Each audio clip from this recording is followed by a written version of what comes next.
It was supposed to be a family trip, a reunion, they said, a chance to reconnect.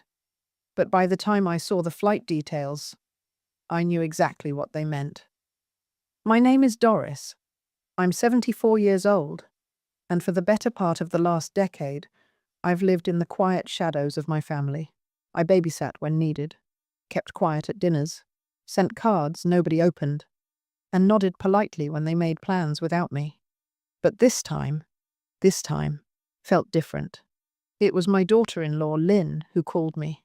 Her voice was sugary sweet, the kind that leaves a strange aftertaste. "Hi, Mum. We're planning a family getaway, kind of a reunion/vacation. The kids have been begging for a break, and we thought it would be lovely to have you join us." I paused. It had been years since I was included in anything that didn't involve watching their dog or dropping off casseroles. "That sounds lovely," I replied cautiously. "Oh, good. We already booked the flights. All you have to do is pack. We'll send you everything you need. No stress at all. Just be ready on Friday." I should have known then. But a part of me, some naive sliver still hoping to be wanted, felt warm. Maybe they were finally trying. Maybe I'd be part of something again. A memory, a photo album, anything. That night, I got an email titled "Itinerary Family Reunion" from a travel agency I'd never heard of. I clicked it, expecting a flight with my son and his family, maybe even seats together. Instead, what I saw stopped me cold. Departure, 4:45 a.m. Layover 1, Houston, 3.5 hours. Layover 2, Denver, 2 hours. Layover 3, San Francisco, overnight arrival. Final destination next morning, 9:30 a.m., 3 layovers. Overnight travel. And all this for a 4-day trip? I scrolled down further. Basic economy. No bags, no meal, no cancellation or changes. It didn't sit right. I checked the other email Lynn had forwarded, which included the address of the hotel and a list of the family's confirmed check-ins. Her, my son Brian, the kids, and even Lynn's mother. Their flight? Direct. Mid-morning. Premium economy. For a moment, I just sat there, staring at the screen, trying to swallow the lump in my throat. Surely it was a mistake. A mix-up. Maybe they couldn't book me on the same flight? But I knew better. This wasn't an oversight. It was strategic. They were sending me ahead, separate, exhausted, and invisible. The next morning, my grandson, Jeremy, called me. He's 15, doesn't know how to lie properly yet. "Grandma, Mum said you're flying way earlier. Isn't that weird?" I chuckled softly. "It is, sweetheart. But maybe they thought I'd need more time to rest." He hesitated. "She said you'd slow everyone down." There it was. No code, no courtesy, just the truth, straight from a teenager's tongue. I didn't respond, just thanked him, hung up the phone, and stared at the wall. My hands were shaking. But not from sadness, from clarity. This wasn't just a flight. It was an exile, with a boarding pass. And they thought I wouldn't notice. Oh, but I did. By the next afternoon, I had pulled out my small maroon suitcase and laid it open on the bed. Half packed, half stalled. My hands paused over a pair of orthopedic sandals, and something about placing them neatly into the corner of the case made my chest tighten. They didn't want me there. Not really. I wasn't invited to be part of the fun or the memories. I was booked separately, early and out of sight, like luggage they didn't want to carry. Still, I told myself, maybe there was some logical reason. Maybe it was cheaper. Maybe the flights sold out. So I did something I hadn't done in years. I called the airline myself. "Thank you for calling Sparrow Air. This is Daisy. How can I help you?" "Hi, sweetheart," I said with the most pleasant tone I could summon. "I just wanted to confirm my upcoming itinerary. My name's Doris Langley. I have a flight this Friday morning with layovers in Houston, Denver, and somewhere else, I think." I could hear her typing quickly. "Yes, ma'am. You're booked on flight 142 with connections through Houston, Denver, and San Francisco. You're in basic economy." No checked luggage. No seat selection. Non-refundable. Non-changeable. She paused. Are you aware you're on a 19-hour travel plan? I bit my lip. Yes, I see that now. I thought I might be on the same flight as my family. Let me check. Do you have any of their names? I gave her my son's name, Brian Langley. Then Lynn. Then Jeremy and Ava, the grandkids. Another pause. Click. Click. Oh, they're flying out at 10:15 a.m. non-stop to San Diego. They're in premium economy, upgraded cabin, meals included. And it looks like they used the same group booking account. Group booking account. They booked themselves together. And me. Separately. I thanked her and hung up, the phone slipping slowly from my hand like it had turned to ice. I sat on the edge of the bed, numb. The suitcase lay open before me like a coffin. Why go to such lengths to make me feel so small? I closed my eyes, and in that heavy silence, I started to remember. Memories I'd buried. Like last Thanksgiving, when they forgot to pick me up. Lynn had said traffic was awful, and by the time they got there, they were too full for dinner anyway. I'd eaten a microwaved turkey sandwich on my porch. Or the birthday where Jeremy hugged me in the hallway and whispered, "Mum says you talk too much, but I like your stories." Or when Lynn had half joked. Half, at brunch. I don't know how you survived this long without a filter, Mum. You say things that make people so uncomfortable. They didn't want me with them. They wanted me. Near enough to check a box, but far enough not to disrupt their curated life. I wasn't family. I was a formality. A piece of old furniture too large for the new apartment. But I wasn't angry yet. No, not yet. That came later, after I found the voicemail. I'd been searching for a hotel confirmation Lynn said she sent when I noticed an audio file in my texts, probably sent by accident. I hit play. My son's voice filled the room. It'll be easier this way, trust me.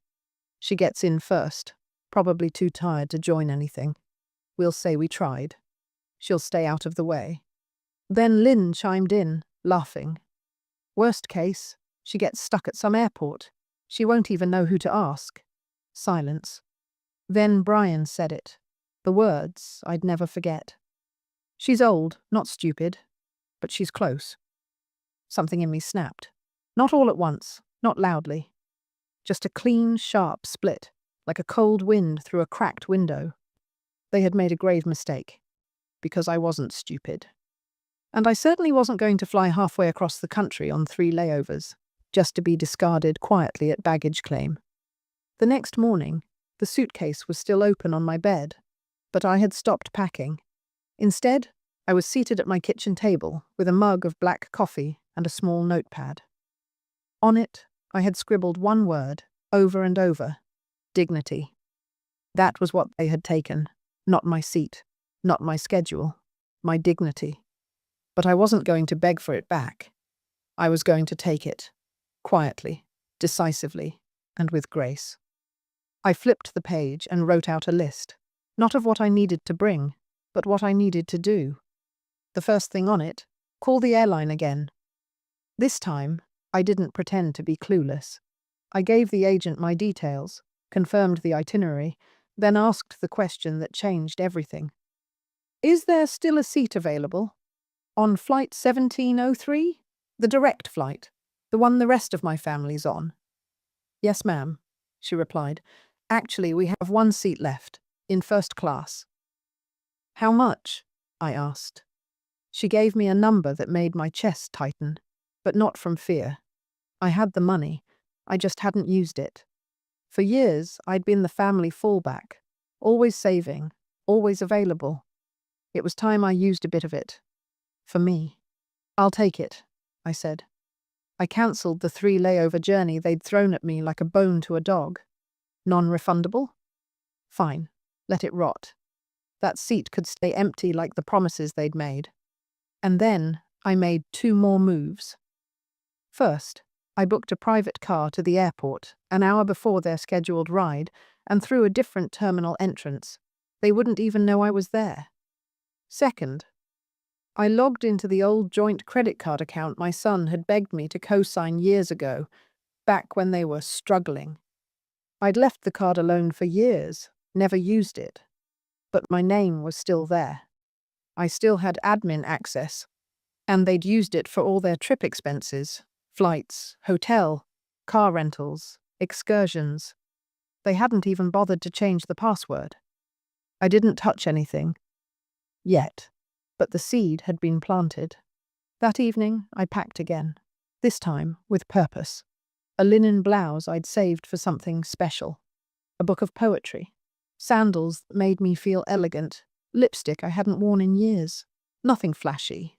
Just me, as I deserved to be. The next morning, as the sky still wore its dawn blush, I stood at the curb outside my building, suitcase beside me, coat draped neatly over my arm. The black car pulled up smoothly. The driver got out, tipped his hat, and opened the door. "Mrs. Langley?" I smiled. "That's me." We drove past their house on the way to the airport. Their lights were just flicking on. They'd be waking up soon, hustling the kids, rushing to meet their own ride. And they'd have no idea. I was already ahead of them. At the terminal, I breezed through security, strolled into the lounge, and sat with a mimosa in hand. I looked out the window, watching the clouds shift over the wing of the plane I'd soon be boarding.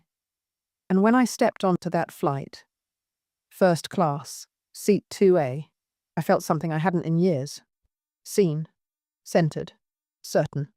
And then they boarded. Absolutely his. They boarded late, as always. Brian with his rolling duffel bag, Lynn fussing with Jeremy's hoodie, Ava already glued to her phone. I watched them from behind the first-class divider. My seat had a perfect line of sight to the aisle. And I watched, calmly, as they walked past me without so much as a glance. I could have reached out and brushed Brian's shoulder, and he wouldn't have noticed. Invisible, just like they wanted me. Lynn was complaining. "I told you we should have upgraded to first. These kids are going to whine the whole flight." Jeremy muttered, "At least we're not stuck in some Houston layover like Grandma." They chuckled at that. Brian added, "She probably hasn't even boarded yet, or worse, got lost in Denver." I took a sip of orange juice from a glass flute. It tasted better than I expected. We took off smoothly. I adjusted my seat, tilted my head back, and closed my eyes for a moment. The air felt thinner in a good way, less heavy, less crowded with expectation.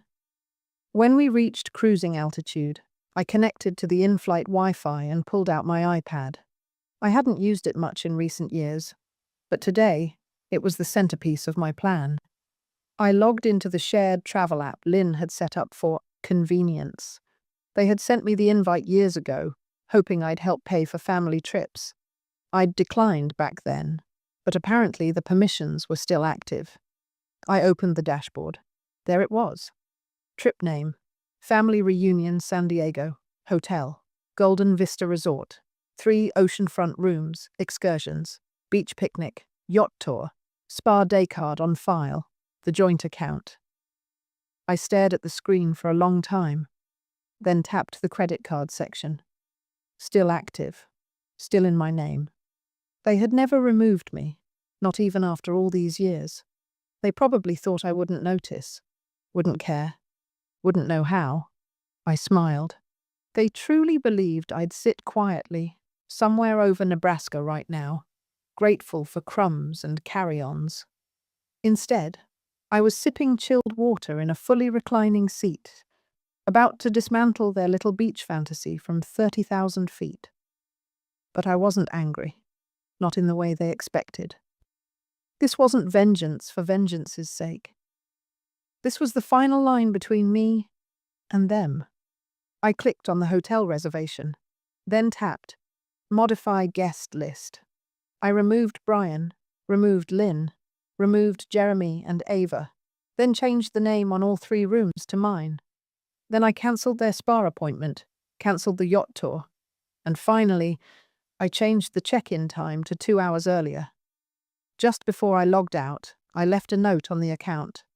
Travel itinerary revised, charges reassigned, cardholder updated access privileges, D. Langley. And with that, I leaned back in my seat. I wasn't just flying above them. I was moving beyond them. Somewhere behind the curtain, they sat cramped, thinking they were in control. But I was beneath them, lost in some airport terminal with vending machine dinners and aching feet. They had no idea. Not yet. But they would. And soon. The seatbelt sign pinged off, and the cabin lights dimmed. I pulled the soft blanket over my lap and rested my head gently against the window. Below, the mountains cut jagged lines across the earth. Above, the sky was layered in hues of orange and soft lavender. It was the calmest I'd felt in years. But it wasn't over yet. Not until I took back every inch of respect they'd scraped off me. I opened the credit card app next. The joint account Brian had begged me to co-sign a decade ago was still active. I'd only kept it open out of pity, something I wouldn't admit even to myself back then. But today that pity was gone. When I tapped View Charges, the list looked like a teenager's fantasy wish list. Golden Vista Resort, $2,138. Seabreeze Yacht Tours, $880. Sunrise Spa Deluxe Package, $1,200. Family Size SUV Rental, $630. Lynn's Clothing Boutique Spree, $740. Casual Fine Dining Experience, 3 separate restaurants, all prepaid. And all of it under my name. They hadn't just tried to get rid of me, they'd used me. Used my name, my credit, my silence. I tapped Freeze Card.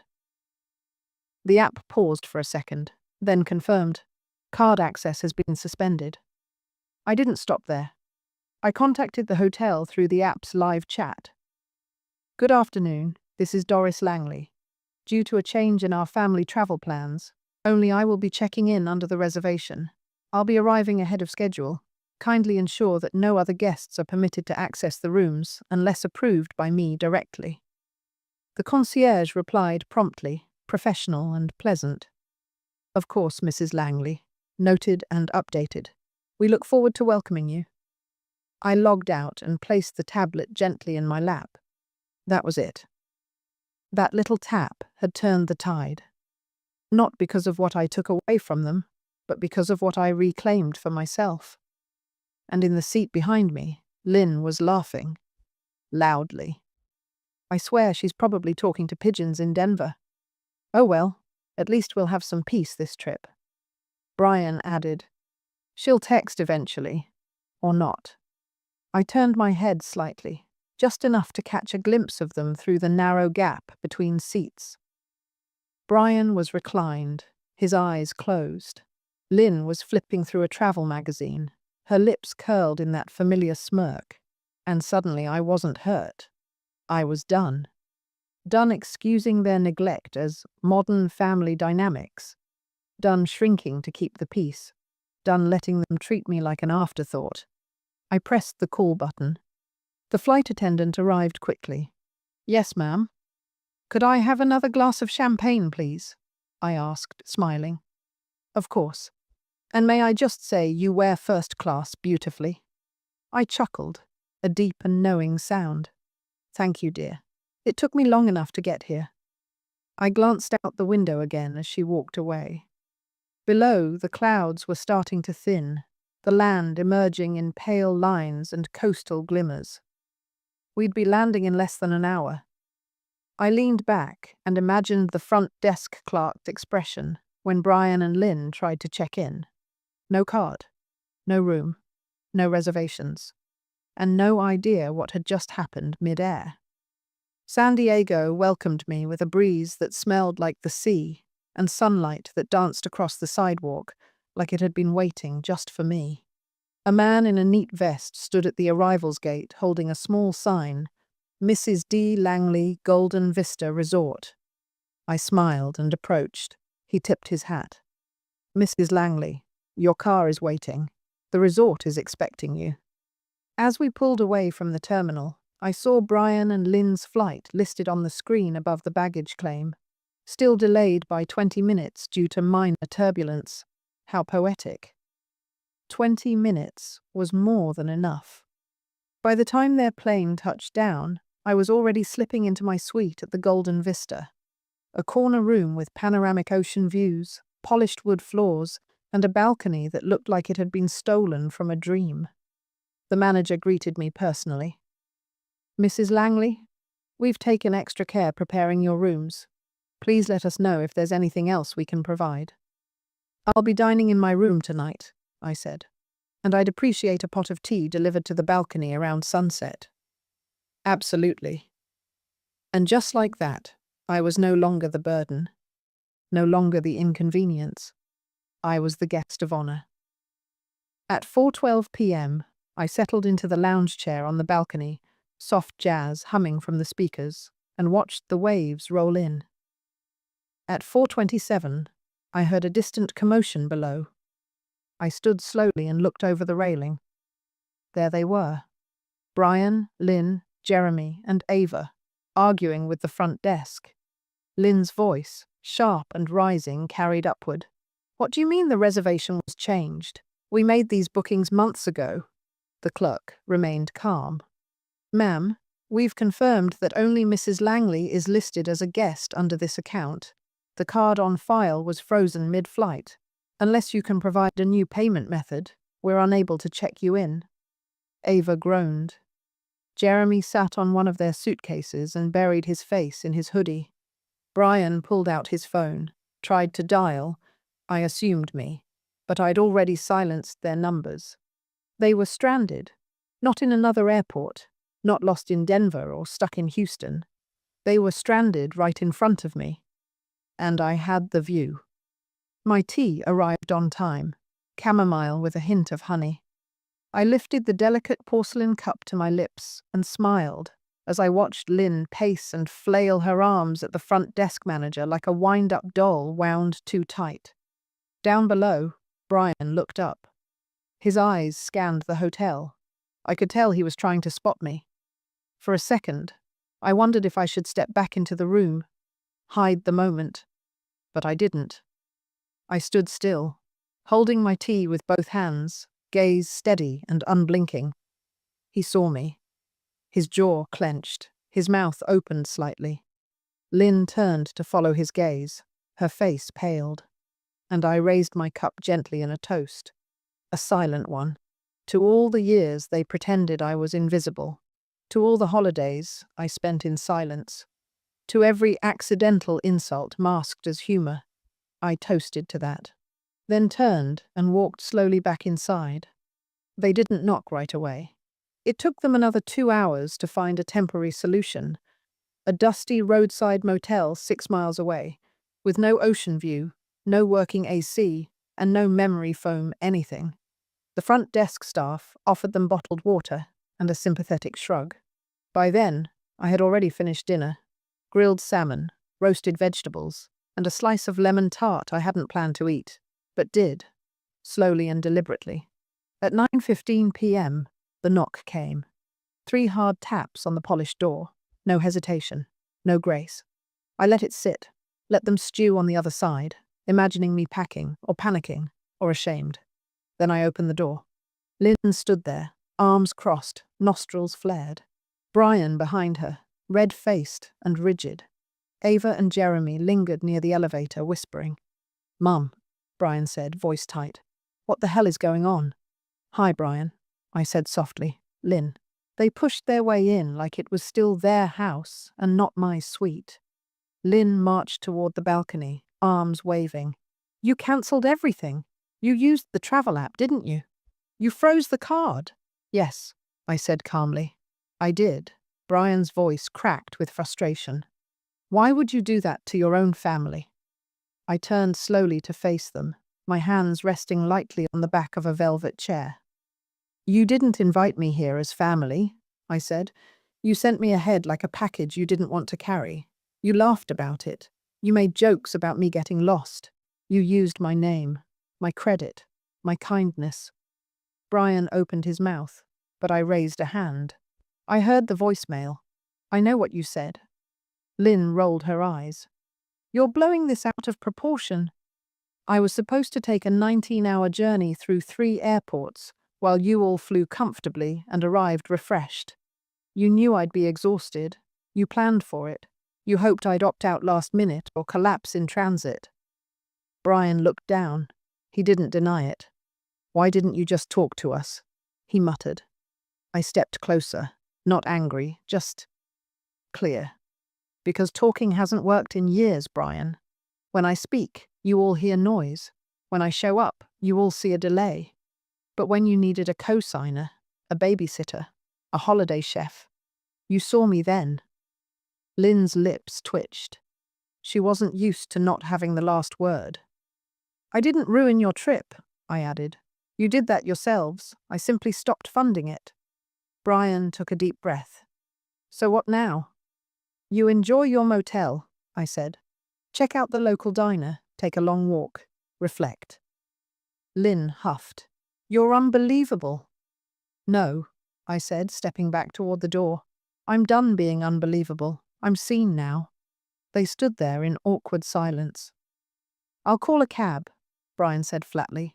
No need, I said. I already requested one for you. It'll be downstairs in 2 minutes. He looked up, confused.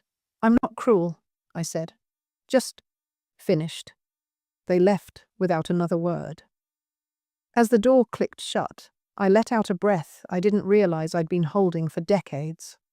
I returned to the balcony. The sea was still speaking in gentle rhythms, and the air tasted like freedom. And for the first time in my life, I didn't feel like a passenger.